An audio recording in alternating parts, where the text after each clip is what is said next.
11. Now the first page of this letter is missing, so we take up where we are probably on the second page. No date was given on this letter, but it is to his wife, Georgianna. Health of our regiment is good. No fever cases have yet occurred. 19 of our company are absent at hospitals.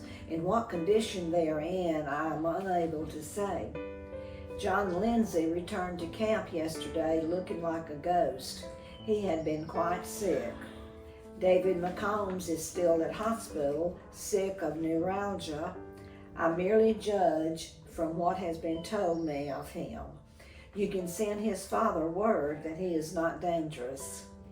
Persons at home may think strangely of us because we do not keep them advised of the condition of their sick friends.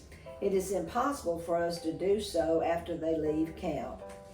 David McCombs is a good boy, and he will make a good soldier. Georgia, I wrote to you to keep $40 or $50 by you. I want you to keep it to buy whatever you and Johnny may need. Don't contract a debt if you can avoid it. They have always been hard to pay and will be harder after this war. I want you to buy whatever you want, but I shall send you money and want you to pay cash for everything. Heavy cannoning has been going on for an hour in direction of Drury's Bluff on James River.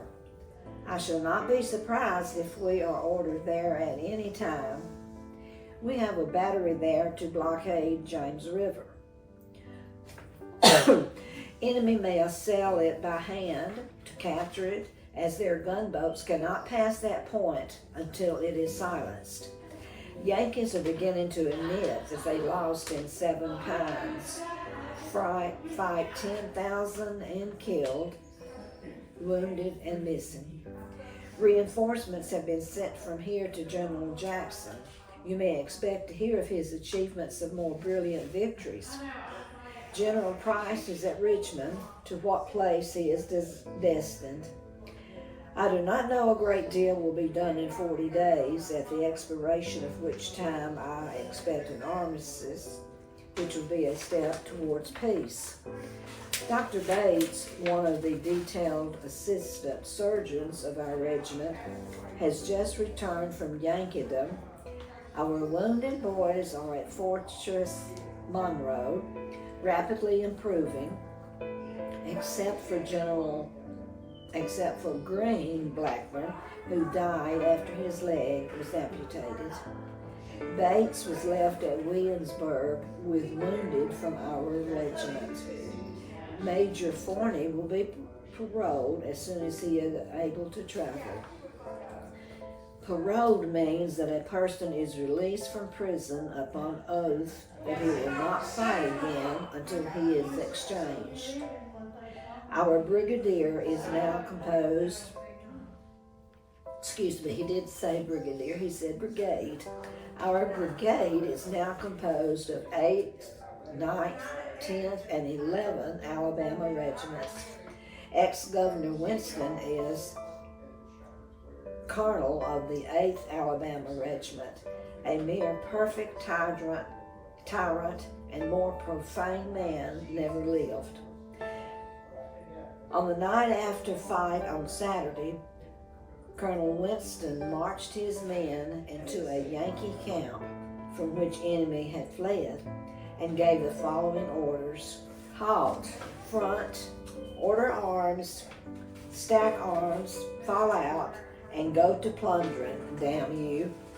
During the fight on Saturday evening, Winston's regiment was near the 3rd Alabama Regiment. The colonel of the 3rd was killed, and it appears from what happened that Lieutenant Colonel and Major were wounded, killed, or absent from other cause. 3rd Regiment was confused, not fighting much. Some of them said to Colonel Winston that no person was present to give them orders.